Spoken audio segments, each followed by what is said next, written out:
Alright, so karma. The moral of the story I'll tell you up front is you can't force an ideal situation in terms of karma, no matter how hard you try. You can do good deeds and everything like that, all that good stuff. But the ideal situations can still never come your way in a sense. Let me explain this. It was a while ago that this happened. About 10 years ago, I was involved in a really intense postgraduate curriculum of sorts. People were working very hard. They were studying very hard. They weren't exactly dating very hard. Everybody was kind of in a funk of loneliness and wrestling with solitude. And there was this kind of vicious dynamic at work that applied to postgraduates all the way down to perhaps middle school, around the time of adolescence, and even up in the working world, the adult world, et cetera, et cetera. Okay, it involves a lot of unrequited affection, if you will, which can lead all the way up to a sort of kind of, how would you call it, sort of a genocide, of a coronary genocide, if you will. Okay, guys liking girls and girls not feeling the same way. Girls liking guys and guys not feeling the same way. Guys liking guys and guys not feeling the same way, et cetera, et cetera. It's kind of like a desire-fueled version of the Hunger Games, I would say. I call it the longing games. Here, Cupid with his bow and arrow is replaced by more bow-slinging badasses. I hate the term badass, I'm going to use it here provisionally. Such as Katniss Everdeen from Hunger Games, or John freaking Rambo, in terms of the mortality that occurs and the fatalities, etc., of all the heartbreak. Here's what happened. I liked a girl in this postgraduate curriculum. I'm going to call her Esther to protect the innocent. She was a very, very nice girl. We were friends. I wanted to establish that early on. She didn't feel the same way. Say there are longing games, etc., in action. Okay. She was a really, really nice girl. She liked a guy, and we call him Roger to protect the innocent again. And he was a really, really nice guy too. They were both kind of foreigners, but Americans at the same time. She was from Mexico, Mexican descent, kind of exotic, but really, really nice and endearing. He was from Czech Republic, again, really, really nice and exotic, etc., etc. So here's what happened. I had feelings for her. She didn't feel the same way. She liked Roger. He knew she existed, but we don't know as of yet at that point in time as to whether he felt the same way or would feel the same way. I decided we would find out, and I said to myself, between me and Esther, I want to make one of us happy. So maybe I can affect, the gods of karma and change these longing games for myself, perhaps, if I help her out. So what I did was, I went to the computer lab at the curriculum at the school, and I saw him there, because Roger was there. He didn't really have much of a life. For me to say that another person has a life is like calling the kettle charcoal, because I never really had too much of a life myself. Okay.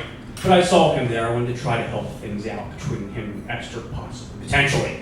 So I said to him, hey, Roger, I know we're on the same curriculum. We all take on the same courses. Why don't you and me and Esther start a study group?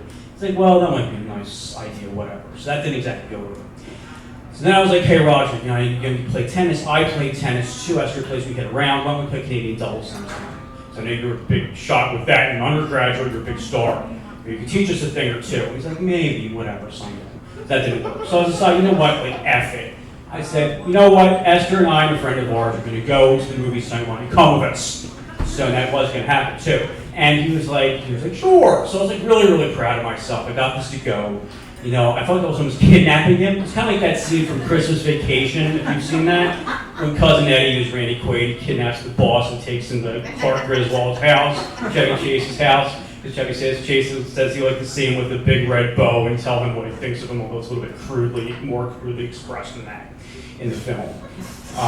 That's for another time. Anyway, I went to the movies and I basically showed up with him. And he didn't have a big red bow on him like in Christmas Vacation. I didn't kick him in the pants or anything like Randy Quaid did Boss in Christmas Vacation. I didn't go evacuate number one in the bushes like Randy Quaid does in Christmas Vacation.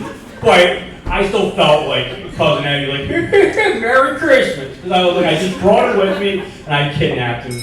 And before you know it, the movie went off very well, and we were there as me, Roger, Esther, and another friend, Winifred, which I'll call her, check this again. And they hit it off, Esther and Roger. A couple weeks later, Esther's crowing to me over the phone. She's like, he kissed me in the middle of the second movie, because we rented movies, et cetera, et cetera. And it went off really, really well, and I was really happy. And I was like, yes, and my father was like, that'll repay you tenfold. And as Cousin Eddie says, it's the gift that keeps on giving the whole year, whole lifetime, whole decade, whatever. I was rewarded for this by being inducted into the next round of the longing games. I was set up with Winifred. Now, here's the thing. Let me explain, okay? I'm gonna confess this whole thing and, not pretend that they didn't try. This girl was a really, really nice girl. I just didn't feel the same way. It was the same way as it was with me and Esther. She just didn't feel the same way. There's no malice to it. There's no spite to it. It just wasn't there. So the whole thing is this. There's a whole point. I still am very grateful for that opportunity. It's like giving money to the needy or what have you and expecting to win the lottery. It doesn't work that way necessarily. It doesn't. You can't always have good or the ideal situation come your way. But I'm still grateful, and I think part of the lesson too is, even if you don't get something back in return, you can still be grateful for what you've done for someone else. And I was glad to help, maybe it helped affect karma in that sense for other people. Thank you.